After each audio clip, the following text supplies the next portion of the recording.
1800 hours Pakistan Standard Time. Assalamu alaikum. This is Radio Pakistan. The news read by Daman Zaman. The headlines. Addressing a ceremony regarding the 2 years performance of the Pakistan Citizen Portal in Islamabad today, the Prime Minister advised the people to massively use the portal for prompt redressal of their complaints against government departments. Imran Khan has directed to remove the obstacles in the way of foreign investment and industrialization to enhance the industrial production.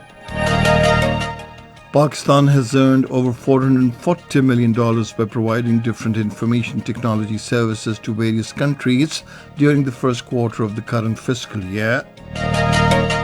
In the Indian illegally occupied Jammu and Kashmir, the All Parties Hurriyat Conference says India's brutal actions, including use of military force, have posed a serious threat to peace and security in the region. Iran has rejected the American president-elect's terms for reviving the nuclear deal. In Yemen, 8 people have been killed in a shelling at an industrial compound in the port of Hodeidah. And now the news in detail. Prime Minister Imran Khan has advised the people to massively use the Pakistan Citizen Portal for prompt redressal of their complaints against government departments. He was addressing a ceremony regarding the 2 years performance of the Pakistan Citizen Portal in Islamabad this evening. The Prime Minister said the portal works under the Prime Minister's Delivery Unit, which is a step forward to empower the common people.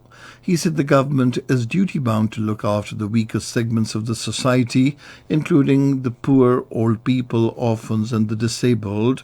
Imran Khan said 3 million people have used Pakistan Citizen Portal for redressal of their complaints, and the satisfaction level is very high regarding getting relief. He said the Pakistan Citizen Portal also provides a complete picture about the response and performance of ministries and departments. The Prime Minister said our local government system has failed to deliver to the people's needs, and the Pakistan Tehreek-e-Insaf government is going to introduce a new local government system under which funds will be directly transferred to the village level. He said city governments will be established in big cities through direct elections to address civic issues locally. Prime Minister Imran Khan has directed to remove all the obstacles in the way of foreign investment and industrialization and ensure all possible facilities to enhance industrial production. Chairing a meeting regarding the enforcement of mobile devices manufacturing policy in Islamabad today, he said development of the industrial sector would increase the country's income and provide better employment opportunities to the people. The meeting was briefed that Pakistan is a big market for cellular phones, as around 40 million mobile sets are annually bought in the country. It was informed that after the enforcement of device identification, registration and blocking system, revenue collection has been increased from 22 to 54 billion rupees, and it has also ended smuggling of mobile sets. The meeting was apprised that a number of international companies are now showing interest to locally manufacture mobile devices in Pakistan. Prime Minister Imran Khan has directed the Ministry of Religious Affairs to remain in constant touch with the religious scholars in National Command and Operations Centre on matters pertaining to COVID-19. He was talking to the Minister for Religious Affairs and Interfaith Harmony, Nurul Haq Qadri, who called on him in Islamabad today. The Prime Minister said religious scholars should be kept informed about the latest coronavirus trends so that the message of compliance of standard operating procedures continue to emanate from mosques. The nation observed Jaume-e-Dua today, seeking Allah the Almighty's mercy to protect the people from coronavirus. During Friday prayers, special prayers were offered by the Namazis for protection against the deadly virus. Pakistan has earned over $440 million by providing different information technology services to various countries during the first quarter of the current fiscal year. According to the data released by the Pakistan Bureau of Statistics, the sector shows growth of 41.01% when compared to the revenue earned during the corresponding period during the last fiscal year. The services in this sector include computer services, software consultancy, news agency services, and telecommunication services. The Minister for Information and Broadcasting, Senator Shibli Faraz, says proposing a 10-point agenda to the world to cope with COVID-19 speaks volumes about the leadership qualities of Prime Minister Imran Khan. In his tweets today, he said the Prime Minister proved himself as a voice of the poor by demanding the establishment of 500 billion rupees fund and cancellation of loans of the poor countries. This is Radio Pakistan.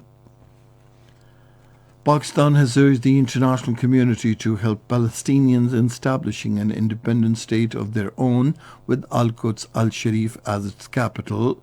Speaking during a debate on Palestine in the United Nations General Assembly, the Pakistan delegate Saad Waraich said Palestine is the core issue in the Middle East that has spawned regional instability.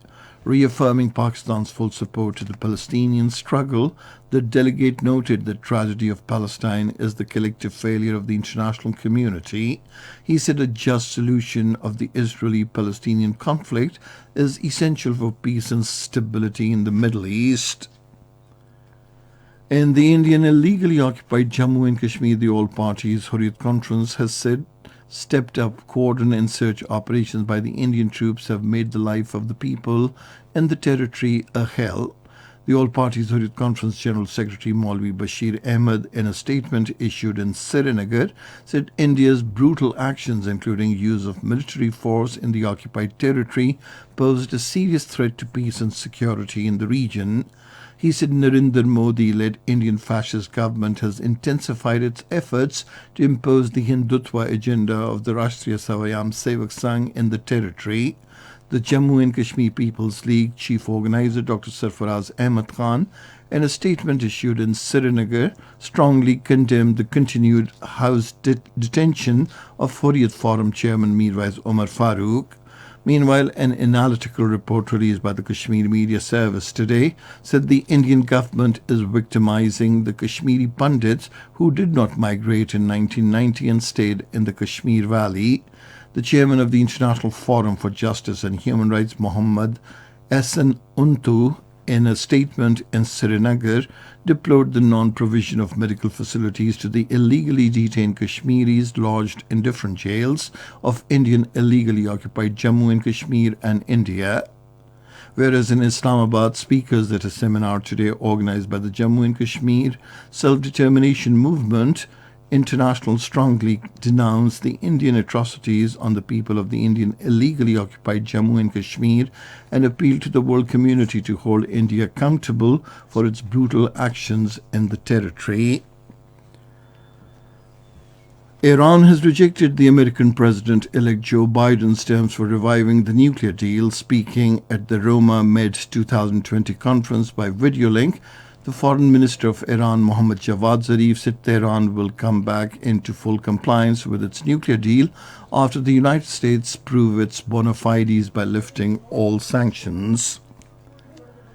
In Yemen, 8 people have been killed in shelling at an industrial compound in the port of Hodeidah. In a statement, the Yemeni Information Minister Muhammad Al-Aryani condemned the terrorist attack on the industrial compound. The United Nations Secretary General Antonio Guterres has hailed the quick scientific progress in making COVID-19 vaccine. Speaking at the United Nations General Assembly's first ever session on the coronavirus pandemic, he warned that the world could be fighting the aftershocks of COVID-19 pandemic for decades to come, even if vaccines are quickly approved. And finally, the weather. Cold and dry weather is likely to prevail in most parts of the country during the next 24 hours. However, partly cloudy weather with chances of rain and snowfall over the hills is expected in the Pothohar region, Upper Khyber Pakhtunkhwa, Gilgit-Baltistan and Kashmir. Fog is also likely to prevail in a few plain areas of the Punjab during the morning hours.